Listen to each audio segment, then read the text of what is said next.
Olá, tudo em paz?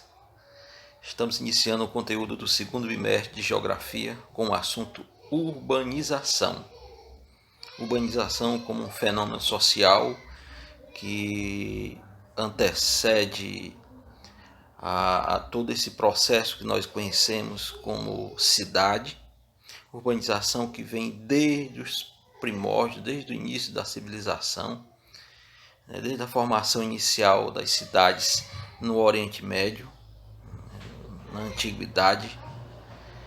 E hoje, quando se trata de urbanização, nós fazemos uma associação direta à constituição, à configuração da cidade moderna, da cidade pós-moderna, nos moldes capitalistas de produção.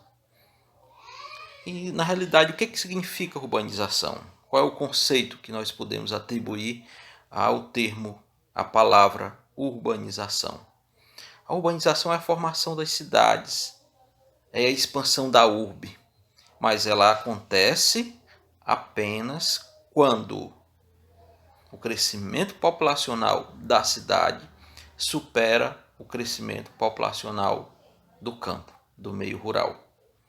Como eu disse, os primeiros ajuntamentos populacionais que deram origem às cidades remontam à antiguidade, Antiguidade anterior, inclusive à antiguidade clássica greco-romana.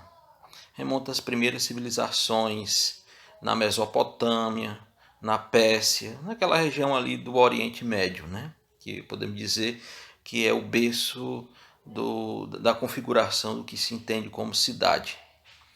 E aí a cidade na antiguidade, na Idade Antiga, ela foi movida por essas motivações, de aglomerações humanas, o comércio, a agricultura, mas de maneira muito, vamos dizer assim, os povoados ainda eram muito tímidos em termos quantitativos. Ainda na antiguidade, as cidades e as civilizações foram se tornando mais complexas e, consequentemente, aglomerando mais gente, adquirindo um contingente populacional maior. Então, se nós pensarmos em cidades na Idade Antiga, nós podemos citar como exemplo Roma, que era a capital do Império, que chegou a ter mais de 1 milhão de habitantes. A própria cidades, estados gregas, que eram cidades onde centralizava tinha toda uma centralidade, econômico, administrativa, política, de decisão. São exemplos de cidades que prosperaram, que se consolidaram durante muito tempo, durante séculos. Dando salto para o modo de produção feudal, o chamado feudalismo, na Europa, aproximadamente no século 1, 2 depois de Cristo, ou melhor, perdão, aproximadamente no século 8, 9, 10 depois de Cristo, as cidades elas perderam força, com a queda do Império Romano no ano de 473 depois de Cristo. As cidades perderam a sua importância, a sua centralidade econômico-político. E aí todas as atenções foram voltadas para o campo, para o espaço agrário. A Idade Média, onde predominou o chamado sistema feudal ou feudalismo, como modo de produção predominante,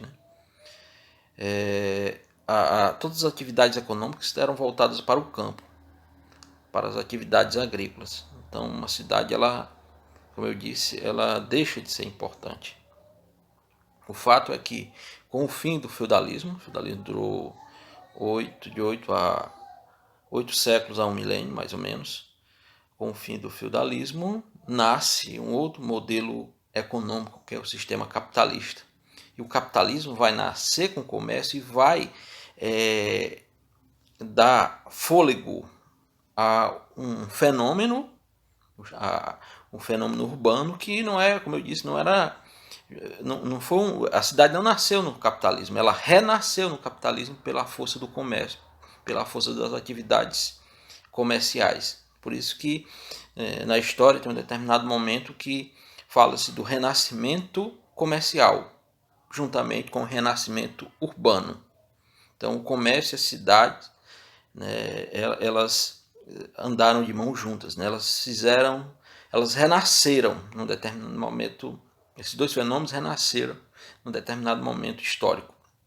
E o renascimento comercial, né, e o renascimento urbano na Europa, né, pela força do sistema capitalista que estava nascendo naquele instante, né, começou a dar configuração do que mais ou menos é o formato e o desenho das cidades modernas, das cidades atuais. Claro, que vai dar configuração, um desenho mais aproximado das cidades que nós conhecemos hoje, é o chamado capitalismo industrial. Então o capitalismo industrial, já no século XVIII, né, com a Revolução Industrial, com os acontecimentos como o Renascimento, como as revoluções burguesas, a Revolução Industrial é uma revolução burguesa, vai dar estrutura, vai dar sustentação a um processo intenso de migração campo-cidade, processo de êxodo rural. E a indústria ela vai atrair, né, na Europa como um todo, nasceu na Inglaterra, né, mas vai atrair um grande número de pessoas, de trabalhadores do campo para a cidade. Na Inglaterra vai acontecer um fenômeno chamado processo de cercamento. As terras vão ser cercadas para criar ovinos. Esses ovinos vão para abastecer as fábricas, né, as indústrias de lã. E aí o processo de cercamento, né, a criação de ovinos, vai precisar de pouca mão de obra. E essa mão de obra acabou migrando para a cidade. Né, vai surgir uma classe trabalhadora fabril, né, o proletariado, segundo Marx. E esse proletariado vai migrar para os ambientes urbanos, né, nas proximidades das fábricas que nasciam naquele momento, e aí vai se configurar um espaço com maior aglomeração humana e, consequentemente, uma expansão no espaço urbano, um crescimento, como eu disse, populacional nas cidades. Então, essa forte migração campo-cidade vai dar origem ao que nós conhecemos hoje como cidade, no formato, na configuração da cidade capitalista.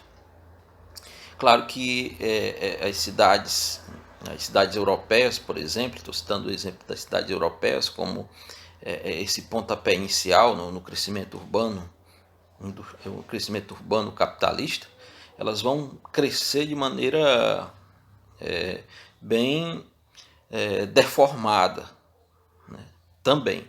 Mas posteriormente, com o passar dos anos, as cidades europeias vão se ajustando e vão corrigindo essas deformações. Quando eu falo de deformações, eu me refiro aos grandes impactos ambientais, às áreas periféricas, à violência urbana, a uma série de problemas sociais que hoje estão muito presentes nas cidades dos países subdesenvolvidos, como é o caso do Brasil. É nesse momento aí que, no momento da chamada industrialização clássica, né, é nesse momento em que a cidade ela vai, como eu disse, crescer movida pela força do capitalismo industrial. É como se fosse uma urbanização pioneira. O processo de urbanização em outros países, mais na frente a gente vai falar do Brasil, vai acontecer, mas tardiamente, assim como o processo de industrialização. E vai acontecer de uma maneira muito rápida, muito acelerada. Para se ter uma ideia, até a década de 40, aqui no Brasil, até a década de 1940, nós tínhamos uma população rural que superava o número de habitantes das cidades. A população rural era maior que da população cidadina. Do pós-segunda guerra até a década de 80, 90, hoje nós temos um contingente muito grande de população na cidade, né? E foi uma migração, assim, foi uma transferência muito acelerada e sem um processo de acolhimento, sem uma estrutura para receber a população nas cidades. Então a Europa, ela acabou corrigindo muitos problemas sociais, ecológicos, ambientais que surgiram com esse boom do capitalismo industrial no século XVIII e XIX, certo? Então é bom que se diga um outro aspecto importante desse processo de industrialização, que as cidades elas têm uma hierarquia. Existe uma coisa chamada hierarquia urbana. O que é a hierarquia urbana? É a divisão das cidades quanto ao seu tamanho e o seu poder de oferecer bens e serviços. É como se fosse da maior para menor ou o inverso. Né? Você tem as metrópoles, por exemplo, que são grandes cidades que têm uma influência de poder oferecer bens e serviços no território nacional. Como exemplo aqui no Brasil, nós temos São Paulo e Rio de Janeiro, que são metrópoles nacionais, que exercem uma influência em todo o território, oferecem bens e serviços para todo o território. Isso são as metrópoles nacionais. As metrópoles regionais, é o caso de Fortaleza, Recife, Salvador, aqui no Nordeste, são cidades grandes, importantes, que têm uma influência na oferta de bens e serviços, mas em nível regional. E aí vai descendo nas capitais regionais, os centros regionais, até as cidades locais. São 5 ou 6 níveis de cidades que, de acordo com o poder de oferta de bens, serviços, né, tecnologia, serviços de saúde, educação, estrutura industrial, vai se nivelando, né, se colocando nesses patamares, nesses níveis. E outro detalhe importante desse processo da urbanização são as redes urbanas. O que são as redes urbanas? Todas as cidades hoje do mundo estão interligadas de alguma maneira, pela força das comunicações, pela teia das redes de transporte, né? Pelo o fato de as cidades hoje terem essa conexão global. E aí essas redes urbanas elas se interligam também no vai e vem de mercadorias e serviços, pela força, como eu já disse, dos transportes e da rede de comunicação. Ok?